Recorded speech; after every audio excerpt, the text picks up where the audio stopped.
Le matériau que je lui ai communiqué, c'était pour qu'il voie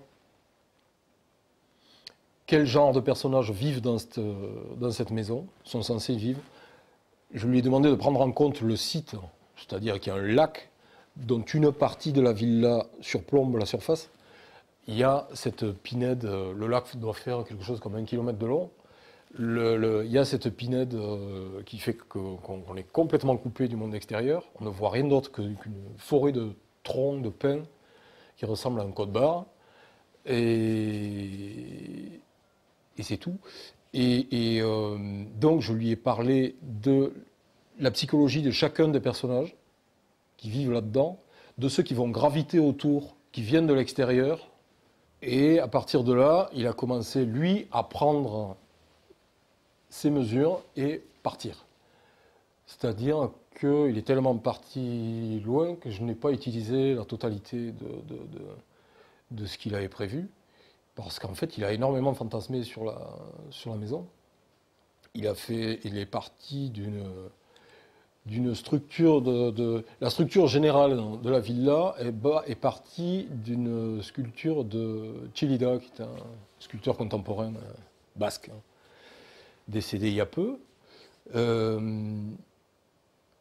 pour faire de la maison en elle-même une œuvre d'art, comme une énorme sculpture posée à moitié sur l'eau, à moitié sur la terre. Il est allé jusqu'à des spéculations que je ne pouvais pas utiliser parce que graphiquement, ça me posait des problèmes assez compliqués à traduire en bande dessinée, dans la mesure où je considère que la bande dessinée est un univers de signes et pas pictural. J'ai été tout à fait sous le charme du salon de musique, qui est entièrement créé par mon frère, pour le coup, où là, par exemple, on a juste un piano, un terminal d'ordinateur pour la domotique, et le tour du sol, c'est une bande d'1 mètre de large, compte tenu du fait que le salon lui-même est une espèce de parallélépipède à 1 mètre au-dessus de l'eau, du niveau de l'eau, avec des projecteurs dessous qui tapent sur la surface de l'eau, et on a du coup des reflets sur les murs qu'on peut modifier à son gré selon l'inclinaison des projets sur l'eau, etc.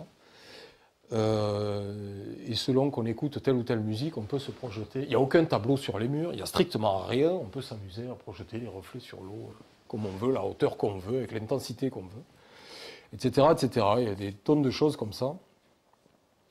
Et donc, il a entièrement conçu quelque chose que je n'avais même pas imaginé, quoi. Moi, je lui ai donné quelque chose d'assez abstrait. Lui a donné un corps à quelque chose que je n'avais pas défini comme ça.